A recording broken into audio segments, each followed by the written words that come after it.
Welcome to Coleman Report Live. I'm Bob Coleman. We're talking Main Street and the small business lenders who help it grow. Lance, good to see you. We missed you yesterday. Katie, as always.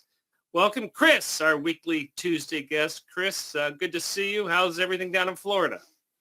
So far, so good. Living in paradise. Fountainhead, you and I were talking. Amazing stats. Now, help me out with my history. When did you acquire your license? Well, we got approved for our license in December of 2018, 3 days before the government shut down, and we didn't announce it until February of 2019. Right. I forgot about that. We started the process, I believe, in October of 16. We're in the process of compiling the numbers. Where are you going to end up in the top 25 for all 70 lenders for fiscal year 2020? We're hoping to be in the top 20 or so. Yeah, we cracked the first in our first full year of government, the government fiscal year. We cracked the top 100. So we were happy about that. But yeah, we're scaling pretty fast, Bob. We're pretty happy. We have a good team. Congratulations. Thank you. That's a nice story. And of course, we'd love to talk about that among our peers, but the bottom line is how many Main Street jobs have you impacted, Chris? Oh boy, I don't know. I mean, we did some back of the envelope analysis on PPP, and we think the number is about 120,000. In general, I couldn't tell you, Bob. It's, we've done a lot of 504s where of course we track that data, but when you combine it with 7As or we have a conventional product. I think we all need to take a step back and try to realize what was the great Jack Welch book? Where will your parachute land you? You're landing and helping people have livelihoods. So good for everybody. Hey, we have some poll questions, a lot of news. Number one, what is the number one thing a small business can do to remain open?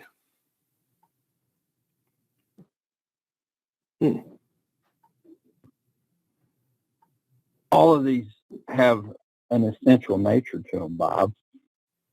We asked for number one. Ooh. I would go. I am in agreement with our participant. Yeah, 96%.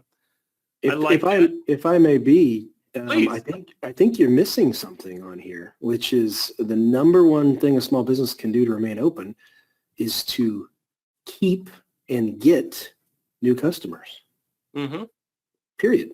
So, you can outsource some things. That's great. You can streamline. That's great. You can certainly keep track of your records, although I'm not sure that's necessarily going to translate into revenues or profits. But I think you got to keep the customers you've got, and you got to go try to find new ones. That's the number one thing that will keep people in business. I would have actually my number one thing is track that cash flow daily. And where your cash. That's what I said. Where'd this question come from? Katie, was that your question? Joseph, was that your question? I think this was Joseph's question. Oh, we'll blame it on Joseph. Katie throwing Joseph under the bus. There you go. Do you think a stimulus package will be passed by the Senate/Congress before the end of the year?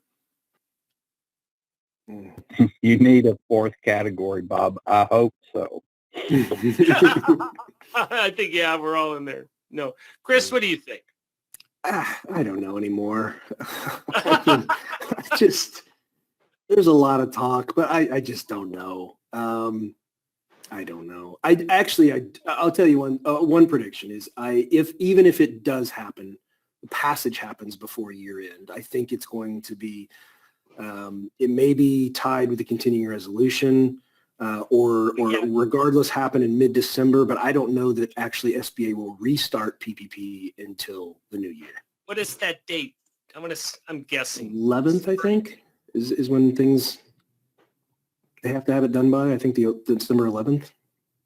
Yeah, we'll get that. Katie, get that date for tomorrow, because things tend to be juggled, and I think we should probably also ask, do you think a stimulus will be passed? And I think we all agree, yes, it will. We don't know what the timing is. Right. We read unfortunate news, and this is going to impact directly Main Street. It's going to impact our borrowers. It's going to impact our portfolio. Looks like we're all I know I put it this way, I'm going to be impacted. They're going to close all my restaurants and all my my barbers and everyone. So interesting, 61%. That's discouraging, Lance. Well, Bob, the second round of closures, I think, is it's going to be tough to overcome. That's why the previous question asking if we thought a stimulus package would pass before the end of the year. Well, it absolutely needs to. There's absolute, Chris, do you agree? No doubt that we need it. And my concern is if it does take until sometime in January, maybe February, for a lot of small businesses, that's going to be too late. That's right. Yeah, that's what I've been saying for months now, as you guys know. And obviously, Chairman Rubio is amping up the rhetoric even more, Yes. appropriately so. In a positive manner. What's he talking about here, Katie? So he's really pushing for another round of PPP, saying that that's the most important thing for Congress to do before they leave, is they really need to get something else for small businesses and try to help, especially as we're seeing the coronavirus cases spike again in a lot of parts of the country. People are really fighting for their lives, more and more, especially through the summer and fall, and they needed to pass something a while ago. And so he's really pushing for set politics aside and let's get something done, hopefully, so that before they have to end for the winter break. I'd love to meet his speechwriter, Chris. Any politician who sees this crisis as an opportunity for political haggling and not a matter of the utmost ethical and practical urgency has forfeited the claim of moral authority. Those are pretty powerful words, Chris. I think they're pretty good. Yeah. No, and the senator's been Katie. He's been doing daily, or staff, and he have been doing daily press releases on this to keep this at the forefront. Tracking again, I don't see any cracks in the wall on bipartisan support. Katie, it's still there. Is that your sense of what's happening inside the Beltway? As far as PPP and small business goes, I haven't really seen any swaying there. They're really still bipartisan. They want to get something done. It's a matter of the other issues still that are getting tacked on, whether they want to do a skinny bill or whether they want something a little more comprehensive. Those issues are still up in the air, but trying to get something done for small business is absolutely bipartisan. Katie brought this up from the Wall Street Journal. We normally don't cover Wall Street Journal or articles that you pick up. We'd like to cover stuff that is off the beaten trail, but this is important. Chris, Lance, what do you do as a lender when these companies file bankruptcy and there's a PPP loan? I'm still a little confused myself on what exactly you have to do from a logistical paperwork. I don't think we know. We're all waiting to figure out what it takes to ask for the guarantee to be paid on a PPP loan. And we knew this was coming. And you've got no guarantee, no collateral, which is fine. But how does the bank get paid? Yep. SBA needs to tell it. Well, the bank, okay, let me walk us through. The bank's already been paid, correct? Well, the bank's been paid the processing fee. What Lance is talking about is the actual loan itself. Going through the bankruptcy proceedings, how do we get the guaranteed amount? Paid. Okay, yeah. But it's on Fountainhead's books. So or whoever the lender is. Yeah, the question is, as you go through the bankruptcy proceedings, how and when and if, assuming if, the lender is going to get recouped for this 100% government guaranteed loan that's on their books. And that's what Lance is saying, is we're not really sure yet what that's going to look like. And the lender I assume, has to hire legal representation for some of these hearings. So how do you get... one would think, yeah. Unless there's a regulatory announcement from SBA, which I would hope there would be, because I'm a little surprised it's only 300 companies so far. I think that number is going to grow, unfortunately.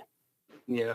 Well, and the problem that you run into is understanding how to service even not the ones where there was a bankruptcy, but how do you service these loans? My assumption is the 50-57-2 is still the servicing guideline. So in this case, you're going to want file proof of claim and do the necessary things to protect the bank and SBA, the financial institution and SBA. But we really need some clarity from SBA because in this case, Bob, let's say you did a $200,000 PPP loan and they filed bankruptcy.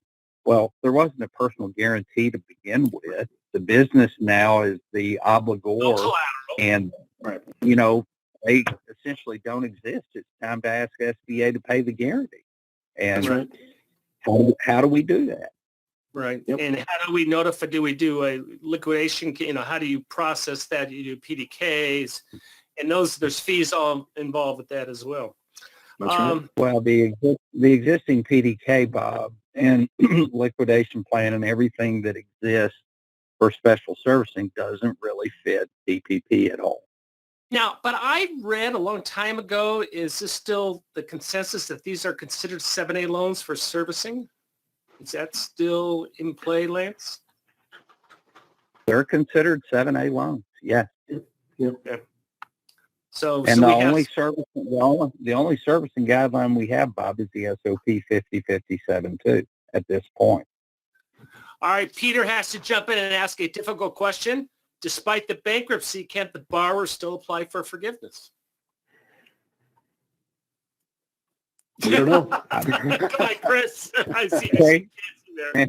Fantastic question, Peter. Who knows? Yeah. Wait and see. With PPP, there's always another chapter. Well, and the problem is in forgiveness, it also is dollar sensitive, but you have to show that so much went for wages and whatever. And then the question, what happens if you're short? And some of those funds did not materialize. And so then you do have a balance due, et cetera, et cetera. I know, Katie, you're putting together a list of things that are outstanding, and I assume this will be on and we're going to publish this tomorrow. I assume this will be on your list, correct? Oh, it's very much on my list. I've been looking into that a lot, and unfortunately, we've only received very little information from those procedural notices and things like that. So hopefully, we're going to hear more from SBA in the coming months. I would expect that's more likely than hearing from Congress right now. But I'd like to see some more guidance come out soon. We're tracking business acquisition loans. Business acquisition loans are 7A primarily oriented. What percentage of 7A loans are business act loans, Katie? Unfortunately, the data wasn't showing the percentage, but it was looking at the percentage of small business loans versus other business loans and things like that. It also looked at the categories, and unfortunately, it's a little bit small on our screens here, but A little bit small. I can't even. I know. But yeah, we are seeing a lot for professional services and things like that. Yeah. And we asked this question. The reason we want to bring this up because that is an important lending niche. Chris, what percentage of your portfolio 7A BizAc would you say? Off the top of my head, I think it's probably 25-30%, something like that, and we're looking to grow it.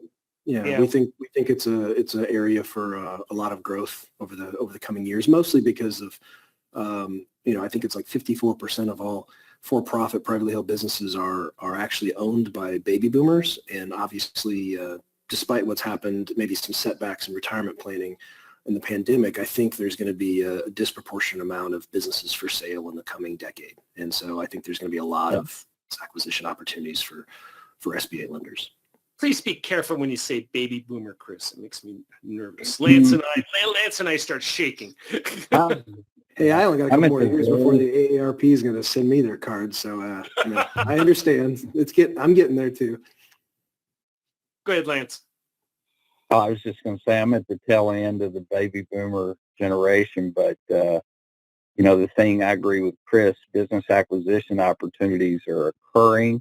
They will continue to occur because you've got an aging business ownership situation where they're either going to pass it on to the next generation or sell it. And so there's going to be a lot, and the pandemic's going to create business acquisition opportunities.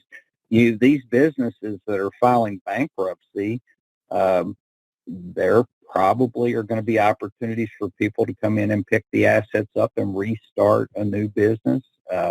There are going to be businesses that are struggling that will go on the market that will be value priced, and there'll be acquisition opportunities there. Lance, you're going to be doing a webinar next Tuesday on this exact topic, business acquisition.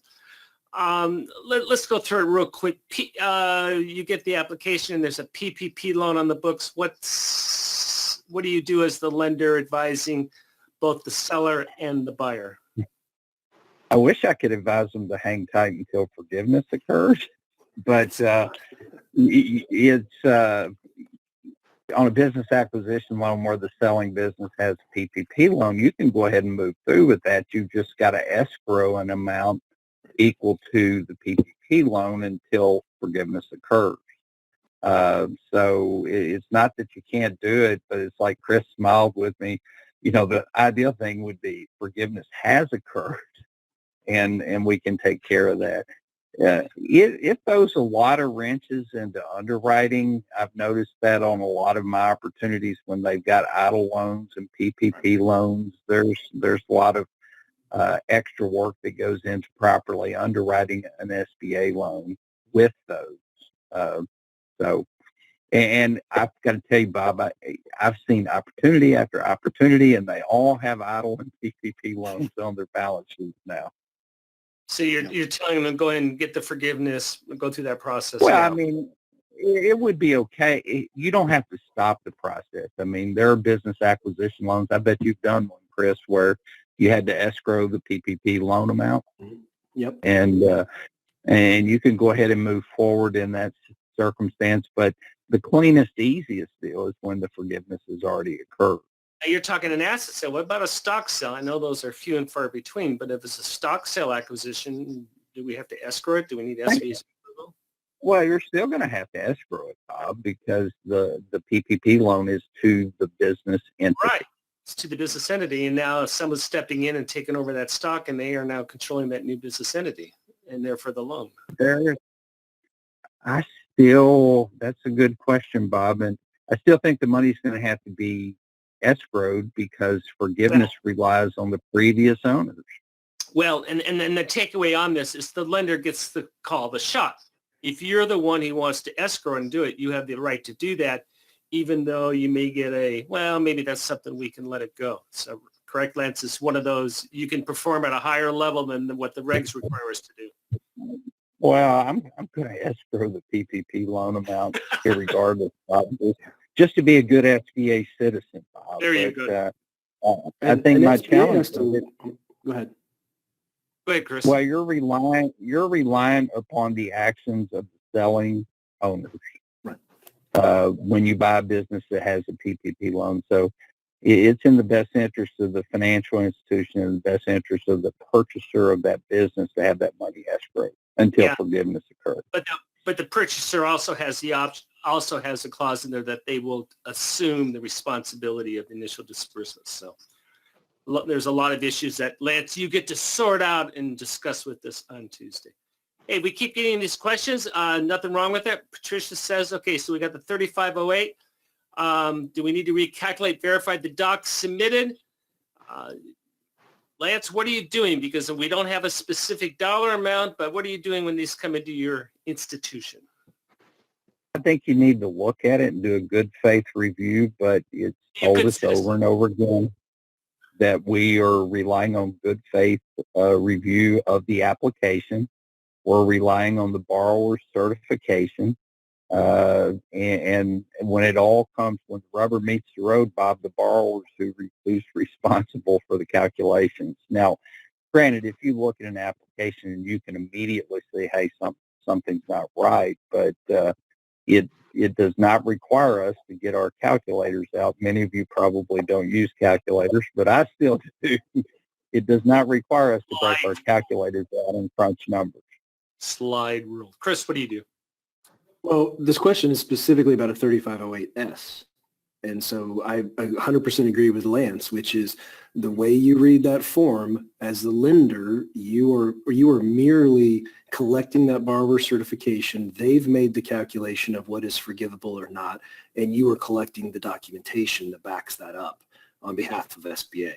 Now, if we were talking about a 3508 Just regular The or long- easy, it's a different story. But for the S, which is the loans that are less than 50,000, it's merely you're accepting the information, and then you're having the borrowers upload the appropriate documents. Now, interestingly enough, borrowers, just like I think we all predicted months ago, borrowers are notoriously not uploading all the documents they need to. No. And that's probably our biggest hang up, is going back to borrowers and saying, okay, you gave us 2 of the 6 items or 3 of the 6 items, but we need the other 3 or 4 items. And I guess I would congratulate the accounting profession, because they have definitely managed for people to push off a lot of the forgiveness submissions into January, because of some of these unknowns about expensibility of things. So Or if it's taxable income in the state that you're in, I know that's right. one. That too. Yep. Real quick, the Rebecca says SBA has told her that a bankruptcy will not have an impact on their ability to apply for forgiveness. Karen says she has a question. She couldn't read the screen either. I believe, Karen, it is a PDF in our go-to webinar dashboard. You can click on that. If not, send an email to Joseph and we'll do that. And I got 5 other questions, but we're out of time and I'll hold them over tomorrow. Chris, thank you so much for your time. Thanks for having me. Real quick, give a plug for your podcast. That was amazing stats. Tell me what you're doing on that. I don't even know where you go. Just look up SBA Loan Experts podcast, and I think we're everywhere. No, but how many views have you got on that? Oh, we've had like a couple, 20-some thousand downloads thus far. Yeah. So. And what was yeah. the topic for last week? I know it's for business owners. Bob, you ask. I have no idea what the topic is. You know what Oh, they I'm do is sorry. they just clip me going on, and sometimes we schedule interviews, weeks in advance, and then eventually they do the editing, and then They cut it in. Anyway, There you go. we'll check that out. We'll do it. We'll make sure on next. it's a really poor commercial on my behalf. Well, I was going to say, Chris, we need to work on your marketing skills. I know. Chris, Lance, as always, thank you very much. Take Katie, care, everybody. thank you. Look forward to your report tomorrow. And this concludes the Cole Report Live. And thank you for supporting America's Main Street, one entrepreneur at a time. Have a great afternoon.